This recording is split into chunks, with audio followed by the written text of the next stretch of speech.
오늘은 페마초드론의 모든 것이 산산이 무너질 때에서 비난을 멈춰라 라는 내용입니다. 나는 우연히 거리에서 노숙하는 노인과 대화를 나눈 적이 있다. 그는 4년 동안 길거리에서 살아왔다. 길을 지나는 사람들 중 그 누구도 노인을 쳐다보거나 말을 걸지 않았다. 누구는 푼돈을 던져줬지만 노인의 얼굴을 쳐다보며 인사를 하진 않았다. 그 말을 하던 노인의 표정에서는 외로움과 소외감이 강하게 묻어났다.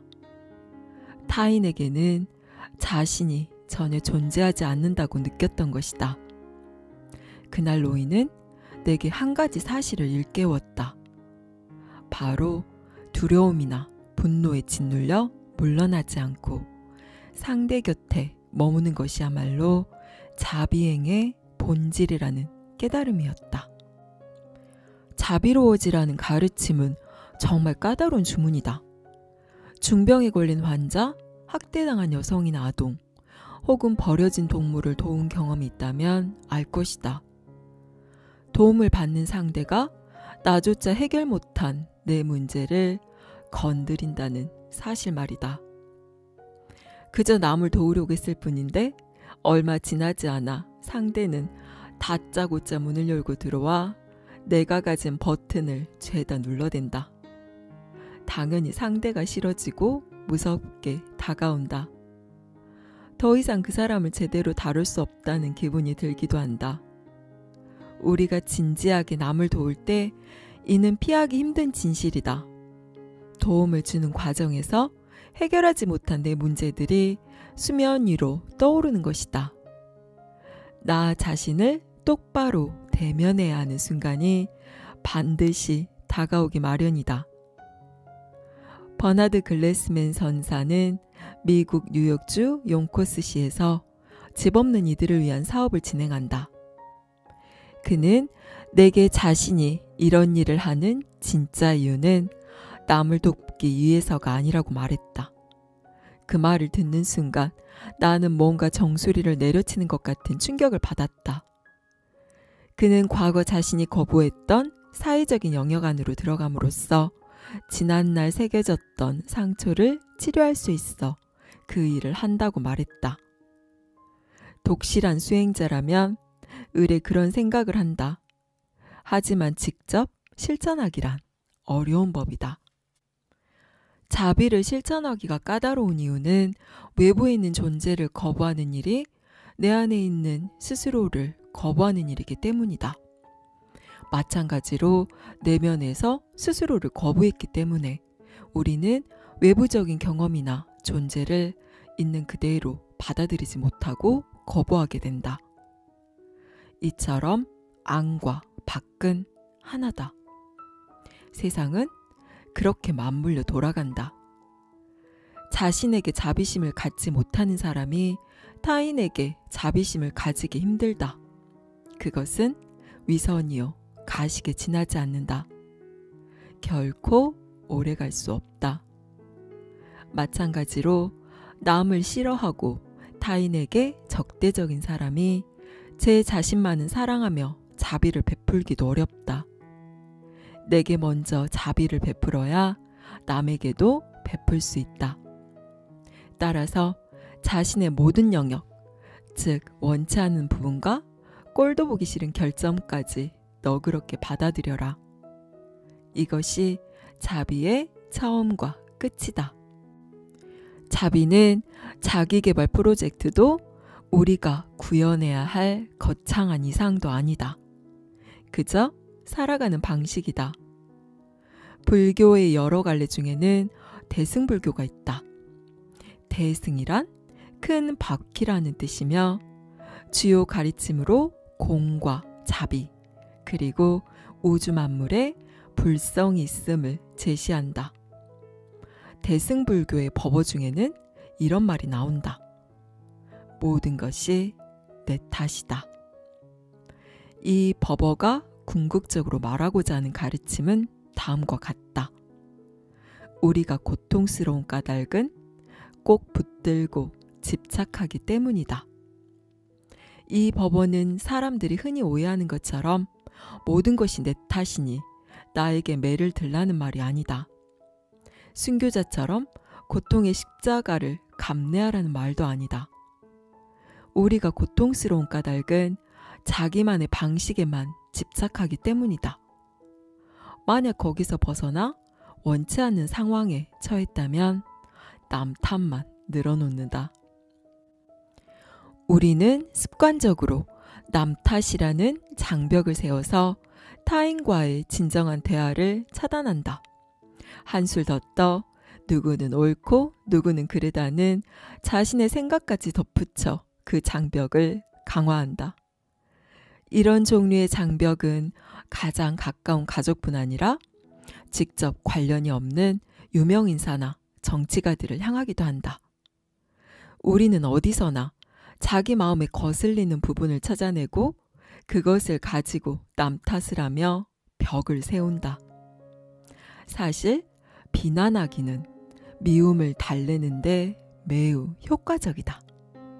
또 오래됐고 아주 보편적인 수단이다. 우리는 기분을 전환하고 달래기 위해 비난하기라는 도구를 사용한다.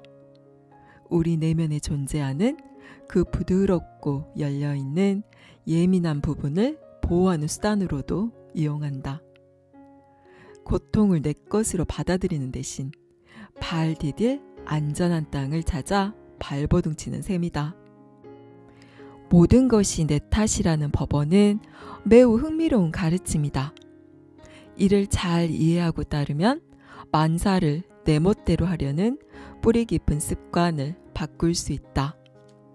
이를 위해선 남 탓을 하고 싶을 때 그 생각에 집착하면서 어떤 느낌이 드는지 세심하게 관찰해야 한다. 그럴 때 어떤 감정이 드는지, 신체적인 느낌은 있는지, 거부할 때는 어떤지 말이다. 또 싫어서 밀어낼 때의 느낌과 정의감에 불타 붕괴할 때의 느낌도 알아보라. 우리 내면에는 부드러운 부분과 따스한 부분이 많다. 그 부분에 접속하는 것이 자비의 출발이다. 그것이 자비의 핵심이다.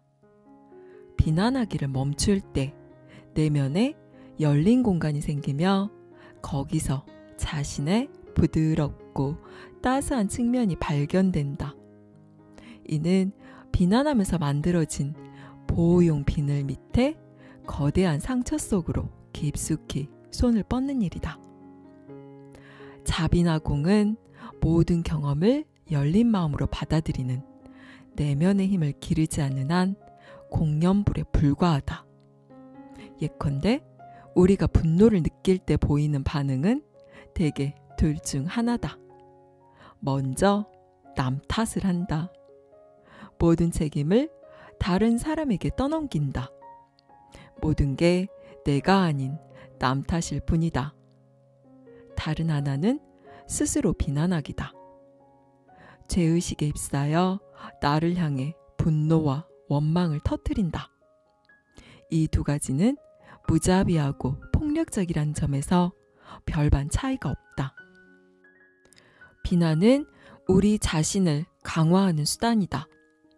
비난함으로써 대상을 향해 틀렸다고 손가락질할 뿐만 아니라 그것을 바로잡고 싶어 한다. 결혼생활, 부모 노릇, 직장생활, 인간관계 등 자신이 충실하고자 하는 모든 인생을 처음보다 더 바로잡고 싶어 안달한다. 정도의 차이가 있을 뿐 우리 모두 불안하기 때문이다. 물론 우리는 그런 비난을 정당화하고 합리화하려는 노력을 게을리하지 않는다. 나를 제외한 모두가 이상하기 때문에 어쩔 수 없다고 말한다. 또는 어떤 독선적인 믿음을 붙잡고 맹렬히 매달리기도 한다. 우리는 어떻게든 만사를 내 기준에 맞춰 바로잡아야 직성이 풀린다.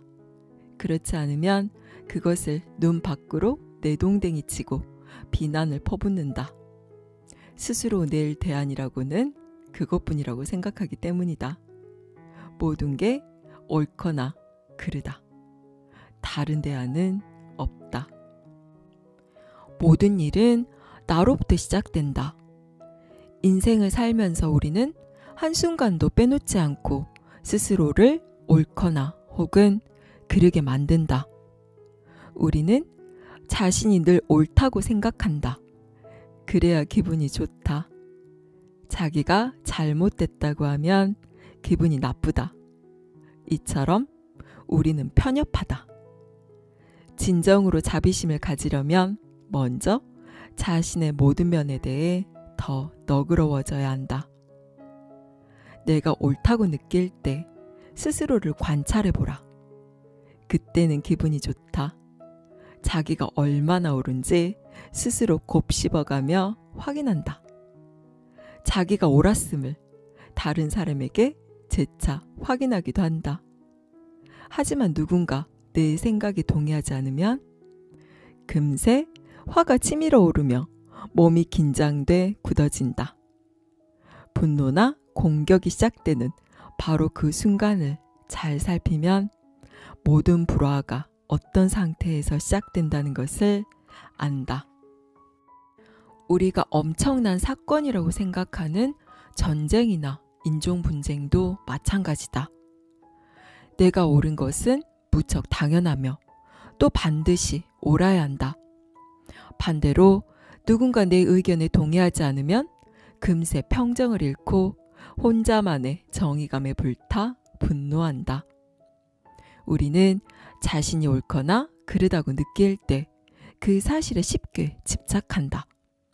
결국 시시비비를 가리는 일이 마음의 문을 닫고 내 세계를 옹졸하게 만든다. 그런데도 우리는 이런 일에 집착한다. 그것은 내 존재와 인간관계가 안정되기를, 지속되고 붙잡을 수 있기를 바라기 때문이다. 하지만 바로 그 어리석은 욕망이 우리가 진리에 도달하는 길을 막는다. 본질적으로 모든 것이 무상하다는 진리를. 다른 사람을 옳거나 그르게 만들지 마라. 내 안에 옳고 그름을 채우지도 마라. 대신 거기에서 벗어난 중도의 길을 따르라. 그 길은 무한한 생명력과 가능성을 가진 공간이다. 어느 한쪽으로도 치우침 없이 면도날 위에 고요히 앉은 사람이다. 여기까지 페마초드론의 모든 것이 산산이 무너질 때였습니다. 당신에게 있어서 타인이란 어떤 존재인가요? 자신을 지키고 방어하기 위해서 최대한 나로부터 구분지어 멀리 떨쳐놓아야 하는 존재인가요?